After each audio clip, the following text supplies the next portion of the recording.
BA BSc 4th semester के प्यारे विद्यार्थियों, को curricular course physical education and yoga मतलब शारीरिक शिक्षा एवं योग के बारे में अध्ययन करेंगे। ये शारीरिक शिक्षा एवं योग का सिलेबस है। इस सिलेबस के अकॉर्डिंग ही अध्ययन करेंगे। ठीक है, ये MCQ बेस पर क्वेश्चन होंगे, मतलब ऑब्जेक्टिव क्वेश्चन होंगे। 100 प्रश्न रहेंगे।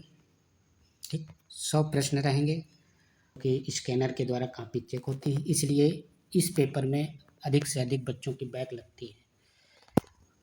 बैक लगने का कारण बैक अधिक लग जाती है क्योंकि ये जो मार्कशीट होती है कंप्यूटर से चेक होती है, स्कैनर द्वारा चेक होती है। ठीक है, तो इस यूनिवर्सिटी का क्या मतलब है, इस कोर्स का लाने का, इस पाठ्यक्रम का क्या परिणाम है, इसका हम देखेंगे कि छात्र शारीरिक शिक्षा, फिटनेस, कल्याण की अवधारणा, वजन प्रबंधन और किसी व्यक्ति के जीवन शैली का परिचय प्राप्त करेंगे। छात्र मानसिक स्वास्थ्य मूल्य के साथ योग के संबंध के बारे में भी सीखेंगे।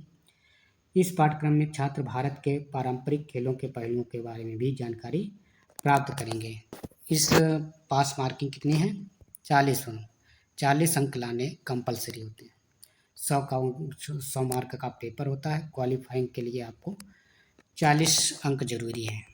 तो सिलेबस क्या क्या है देखेंगे कि व्यायाम शिक्षा, इसका व्यायाम के बारे का अर्थ देखेंगे, परिभाषा, उद्देश्य क्या है, ठीक है, इसके बारे में देखेंगे। शारीरिक शिक्षा के बारे में गलत अवधारणा क्या है, आधुनिक समाज में शारीरिक शिक्षा की आवश्यकता, महत्व, दायरा क्या क्या है, शारीरिक शिक्षा का सामान्य शिक्षा से क्या संबंध है, आज़ादी से पहले भारत में शारीरिक शिक्षा का क्या था है, और स्वतंत्रता के बाद में शारीरिक शिक्षा का क्या महत्व है, स्वास्थ्य और कल्याण की अवधारणा, फिटनेस, वेलनेस का अर्थ क्या है, परिभाषा क्या होती है, इसका महत्व क्या है,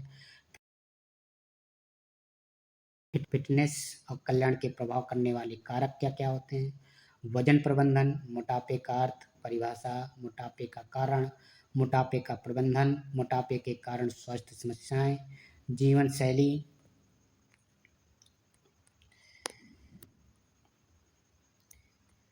जीवन शैली का अर्थ, परिभाषा, महत्व, जीवन शैली को प्रभावित करने वाले कारक, स्वास्थ्य जीवन शैली को बनाए रखने में शारीरिक गतिविधियों की भूमिका क्या क्या होती हैं, आगे देखेंगे।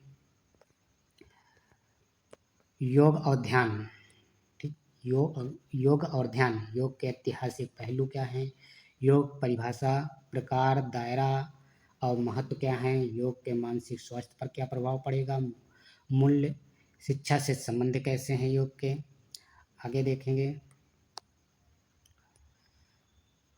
योग का संबंध शारीरिक शिक्षा और खेल से क्या है, से कैसे हैं, आसन की परिभाषा क्या है, आसन शारीरिक व्यायाम में अंतर क्या, प्राणायाम की परिभाषा और वर्गीकरण, प्राणायाम और गहरी सांस लेने के बीच अंतर, प्रैक्टिकल आसन, सूर्य नमस्कार, भुजंगासन, नौकासन, हलासन, ब्रजासन, पद्मासन, शवासन, मकरासन, धनुरासन, ताड़ आसन, इनके बारे में पढ़ेंगे, इनके बारे में देखेंगे और इन आसनों को एक बार पढ़ लेना ताकि इन्हीं के बेस पर यदि कोई प्रश्न बने तो आप हल कर सकें। प्राणायाम, अनुलोम क्या है, विलोम क्या है, होता है ना, अनुलोम विलोम, सांस को छोड़ना और सांस को ले अंदर खींचना, सांस को अंदर बाहर करना, ठीक है। अगला चैप्टर क्या है, भारत के पारंपरिक खेल, इसका अर्थ क्या है, पारंपरिक खेल के प्रकार है, गुल्ली डंडा के बारे में पढ़ेंगे, कंचे के बारे में देखेंगे, स्टापू, गुट्टे आदि के बारे में अध्ययन करेंगे, मतलब देखेंगे कि इसके बेस में किस तरह के प्रश्न बन सकते हैं। पारंपरिक खेलों का महत्व या लाभ क्या है, पारंपरिक खेलों को कैसे डिजाइन करें, शारीरिक शिक्षा में मनोरंजन क्या है, अर्थ मनोरंजन की परिभाषा क्या है, मनोरंजन का दायरा और महत्व क्या है, मनोरंजन का सामान्य सिद्धांत क्या है, मनोरंजन की गतिविधियों के प्रकार, ठीक, आगे देखेंगे। एरोबिक्स और जुम्बा, ये फिर इंडिया मूवमेंट, ये आपका सिलेबस है।